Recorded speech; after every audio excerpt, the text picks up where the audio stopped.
Saudara-saudari, marilah kita mendengarkan renungan dengan judul Roh Kudus diutus Yesus, yang berdasarkan pada Injil Yohanes bab 16 ayat 7. Namun benar yang kukatakan ini kepadamu adalah lebih berguna bagi kamu jika aku pergi. Sebab jikalau aku tidak pergi, penghibur itu tidak akan datang kepadamu. Tetapi jikalau aku pergi, aku akan mengutus dia kepadamu. Dalam nama Bapa dan Putra dan Roh Kudus. Amin. Saudara-saudari terkasih dalam nama Tuhan Yesus Kristus, beberapa hari ini kita mendengarkan wejangan Yesus tentang kepergiannya kepada Bapa, dan kepergiannya menimbulkan kekosongan perannya secara nyata di antara para pengikutnya. Oleh karena itu, hari ini kita mendengarkan dari Sang Sabda bahwa kalau ia pergi, maka ia akan mengutus Roh Kudus yang mengambil peran kehadirannya selama ini. Adapun tugas Roh Kudus ini disebutkan ada 3. Ia akan menginsafkan dunia akan dosa, kebenaran, dan penghakiman. Akan dosa karena mereka tetap tidak percaya kepadaku. Akan kebenaran karena aku pergi kepada Bapa dan kamu tidak melihat aku lagi. Akan penghakiman karena penguasa dunia ini telah dihukum. Dosa yang tak terampuni adalah tidak menerima Yesus sebagai Allah dan Juru Selamat. Menolak Yesus berarti menolak keselamatannya. Itulah dosa. Kebenaran yang tak terbantahkan bahwa Yesus adalah anak Allah dan berasal dari Bapa, dari atas, dari surga, dan ia kembali bersekutu dengan Bapaknya. Penghakiman kepada setan dan para pengikutnya yang berusaha menyesatkan umatnya. Tujuannya agar kita hanya percaya dan mengandalkan Yesus, bukan yang lain. Saudara-saudari terkasih, karya keselamatan yang telah dimulai oleh Firman yang menjadi manusia, yaitu Yesus, haruslah tetap abadi dan tidak terhapus atau lenyap, karena Yesus kembali kepada Bapaknya. Tuhan Yesus menyadari kalau dia pergi, para murid dan pengikutnya tidak bisa meraba, bersentuhan, dan melihat dia. Dia adalah sosok yang menjadi perhatian dan andalan mereka semua yang jatuh cinta kepadanya sebagai guru dan Tuhan mereka.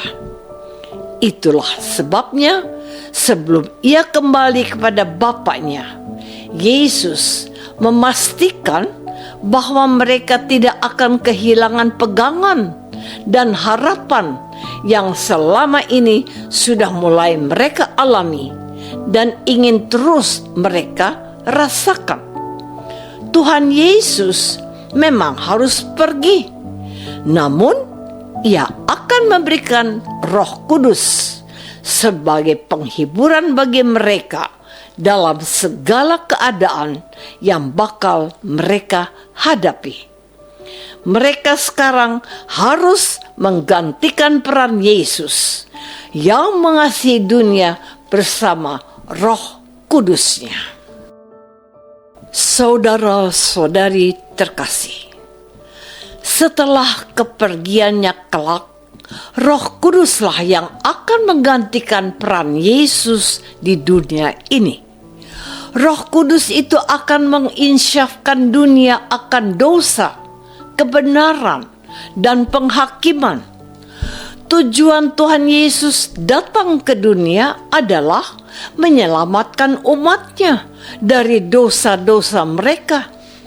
Yesus melihat bahwa mereka tidak patuh dan taat pada perintah-perintah Allah yang sudah disampaikan oleh para utusan Allah dan para nabinya. Mereka harus percaya kepadanya dan bertobat dari dosa-dosa mereka. Mereka harus tersadar dari mimpi panjang dalam halusinasi, tidak menemukan jalan keluar dari berbagai persoalan mereka.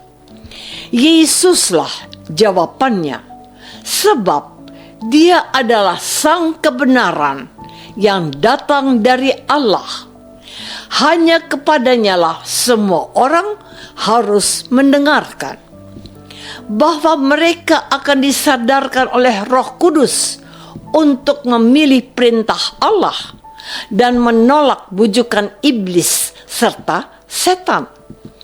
Untuk karunia keselamatan yang dianugerahkan oleh Bapa dalam Yesus Kristus, itulah Roh Kudus diutus kepada mereka agar mereka hidup untuk Allah dengan berpegang pada firman Yesus yang diutus Bapa, sehingga mereka diselamatkan dan dibebaskan dari belenggu kejahatan. Roh Kuduslah yang akan menuntun para murid Yesus dalam seluruh kepenuhan kebenaran yang telah pernah diajarkannya kepada mereka. Roh Kudus itulah yang mengilhami para rasul yang bersaksi. Dia juga yang memimpin para penginjil suci untuk bersaksi tentang Yesus yang telah dialami oleh gereja perdana dan menuliskannya hingga sampai kepada kita hari ini. Saudara-saudari terkasih, pada saat merefleksikan Injil hari ini, saya teringat pada firman Tuhan Yesus yang berkata tentang pengabulan doa. Katanya, jadi jika kamu yang jahat tahu memberi pemberian yang baik kepada anak-anakmu, apalagi Bapamu yang di surga, Ia akan memberikan yang baik yang meminta kepadanya. Matius bab 7 ayat 11. Dalam Lukas bab 11 ayat 13 dijelaskan bahwa Bapa akan memberikan Roh Kudus kepada mereka yang meminta kepadanya. Mengapa Roh Kudus? Roh Kudus itu adalah hidup Allah sendiri. Kalau ada bersama-sama dengan kita, apa yang kita harus takutkan lagi? Tuhan Yesus sudah menyinggung bahwa Allah pasti akan memberikan yang terbaik melebihi Bapa yang ada di dunia ini.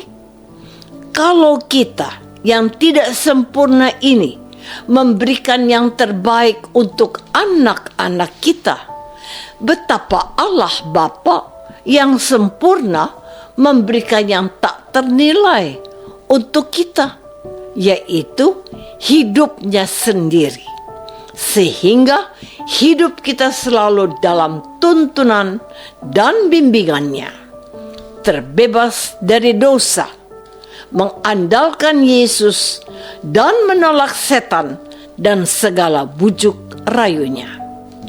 Tidak ada yang boleh kita cemaskan dan ragukan akan janji Yesus, sebab Ia pergi dan memberikan kita Roh Kudus sebagai Sang Penghibur.